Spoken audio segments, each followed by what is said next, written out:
Night episode 1 finally आ गया है और इससे पहले ग्रेस रैंडोल्फ इसके बारे में कुछ भी कहें, ये एपिसोड स्टार्ट से एंड तक तुम्हें पकड़ के रखता है। अब यहाँ पर थोड़ी स्पॉइलर टॉक होने वाली है, तो जिसने अभी तक फर्स्ट एपिसोड नहीं देखा वो जल्दी से देख कर आ जाओ। तो सबसे पहले बात कर लेते हैं फर्स्ट एपिसोड के रिव्यू की। तो मून नाइट की रीसेंट कॉमिक्स जो लोगों को सबसे ज्यादा पसंद आई थी, उसमें मेन रीजन था इस कैरेक्टर की साइकोलॉजी, और अब फर्स्ट एपिसोड में भी उन्होंने मेनली फोकस उसी पे किया है, पर बस स्टीवन वाली पर्सनैलिटी को मेन फोकस में रखकर। तो हम पूरे एपिसोड को उसी की आंखों से देखते हैं, जिससे हमें भी वही फील होता है जो स्टीवन को हो रहा था कि उसकी लाइफ में चल क्या रहा है भाई। और जहां मार्क की पर्सनैलिटी बस कुछ ही मोमेंट्स के लिए दिखी, पर आइजैक ने दोनों साइड्स को काफी बखूबी निभाया है। और पूरा एपिसोड इसी कश्मकश में चलती है कि स्टीवन बस अपनी अदर पर्सनैलिटीज को एक्सेप्ट कर ले। और किसी को अगर मून नाइट के बारे में कुछ नहीं पता है, तो ट्रेलर की तरह फर्स्ट एपिसोड में ही मिरर में दिखा दिया गया कि स्टीवन की 3 पर्सनैलिटी है बिना मून नाइट को ऐड किए, जो हमें शो में दिखता रहेगा। अब बस यहाँ पे ये फर्क है कि कॉमिक की तरह स्टीवन कोई बिलियनर बिजनेसमैन नहीं है, पर म्यूजियम में काम करने वाला बंदा है जिसे इजिप्शियन हिस्ट्री में बड़ा इंटरेस्ट है। पर मार्क स्पेक्टर की स्टोरी मोस्ट प्रोबेबली सेम होने वाली है उसके कॉमिक की स्टोरी से, यानी मर्सिनरी वाली। अब ये एपिसोड हमें ले चलता है आर्थर के तरफ, जो इजिप्शियन डेटी अमिट के नाम पे लोगों को जज करता है, वो भी अपने पावर से। और जब वो म्यूजियम में स्टीवन से मिला, तो बेसिकली उसने अपना पर्पस क्लियर कर दिया कि एमिट थक चुकी थी लोगों के क्राइम करने का वेट करते करते, तो वो लोगों को उनके फ्यूचर में किए जाने वाले क्राइम के लिए जज करना स्टार्ट कर दी थी, जो अभी आर्थर अपने कल्ट के साथ कर रहा है। और पॉसिबली जो वो स्कैरेब था जिसे मार्क ने चुरा लिया था, वो आर्थर के क्वेस्ट का हिस्सा होगा, जिसमें वो गॉडेस को फ्री करेगा और उसके इटर्नल जजमेंट को लाएगा। जैसे उसने स्टीवन को मैनिपुलेट करने की कोशिश की, पर क्योंकि स्टीवन कोई एक पर्सन नहीं है उसकी बॉडी में, तो आर्थर उसे जज नहीं कर पाया। और एपिसोड के स्टार्ट में स्टीवन जिन 9 गॉड्स की बात कर रहा था, मार्वल यूनिवर्स में वो इटर्नल्स और एसगार्डियंस की तरह ही है, जो कि एक पॉकेट डिमेंशन से आते हैं। अब वैसे तो स्टीवन ने सभी 9 गॉड्स का नाम नहीं लिया, और खोनशू जो मून नाइट की साइड है और एमिट जो आर्थर की साइड है, वो इन गॉड्स का पार्ट नहीं है, पर शो में उन्हें किसी ना किसी तरीके से इस कॉन्सेप्ट से जोड़ दिया जाएगा, देख लेना।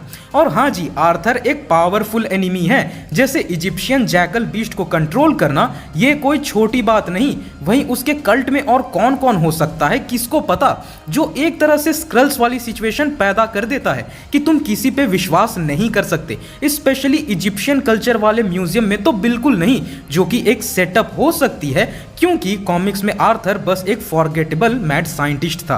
अब ईस्टर एग, जब स्टीवन मार्क के कॉल्स स्क्रॉल कर रहा था, तो ड्यू चैम्प का नाम सामने आया, जो कॉमिक में फ्रेंची के नाम से भी जाना जाता है। वो मार्क का क्लोज फ्रेंड और उसके मिशंस में उसका पायलट भी है। तो जब शो मार्क के पास्ट पे फोकस करेगा, तो मे बी वो भी शो में फीचर हो। तो लाइला और ड्यू चैम्प 2 एलाय तो मिल गए मार्क के जर्नी के, पर राउल बुशमैन जो मून नाइट का ग्रेटेस्ट एनिमी है, शायद MCU उसे मून नाइट की मूवी के लिए बचा के रखे, बट शो में ही इसके हिंट दे दिए जाएं। उसके अलावा स्टीवन ने अवतार फिल्म और एनीमे दोनों को मेंशन किया। अब शो में एक लाइन है, if you are guess I am bloody queen of Sheba. तो ये नाम सीधा बाइबल की एक फेमस अननेम्ड क्वीन से आता है। वहीं स्टीवन जिस किताब को पढ़ रहा था वो था दी एनेड, जैन मार्क की लिखी हुई। आप इस किताब के समरी को देखोगे ना, तो एक गजब का हिंट मिलेगा। इस बुक का मेन कैरेक्टर आइजैक एक वॉन्डरर होता है, जो कि एक ऐसे फैमिली में घुस जाता है जहां उसे काफी पावर्स मिलते हैं, बट उस फैमिली के बाकी कुछ मेंबर्स को आइजैक पसंद नहीं होता। तो ये एक रेफरेंस हो सकता है कि उस किताब का आइजैक अपना स्टीवन है, और वो गलती से इजिप्शियन गॉड्स की फैमिली में घुस चुका है, जहां हो सकता है कि मून गॉड खोनशू और एमिट भाई बहन निकले। वैसे मैं बता दूं, एमिट एक असली कैरेक्टर है मार्वल कॉमिक में।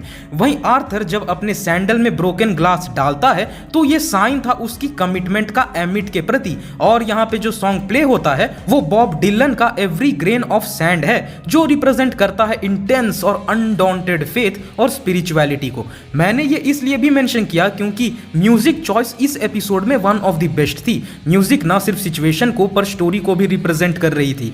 उसके अलावा शो का हॉरर एस्थेटिक भी ऑन पॉइंट था, जो इन कैरेक्टर्स और इनकी सिचुएशंस को अनप्रिडिक्टेबल बना रहा था। वहीं शो के एंड में एक्साइटमेंट और बढ़ गई है मार्क के मर्सिनरी वाले पास्ट के लिए और उसका आर्थर से रिलेशन के लिए।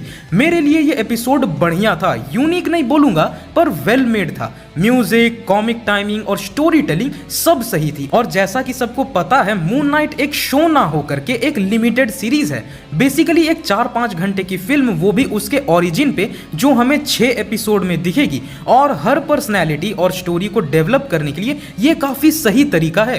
प्लस शो में जितने भी चेंजेस दिखे वो अच्छे ही थे। तो मेरे लिए ये फर्स्ट एपिसोड लोकी के फर्स्ट एपिसोड जितना अच्छा और बाकी डिज्नी प्लस मार्वल शोज से बेटर लगा। बाकी अपनी अपनी रिव्यू कमेंट सेक्शंस में जरूर देना।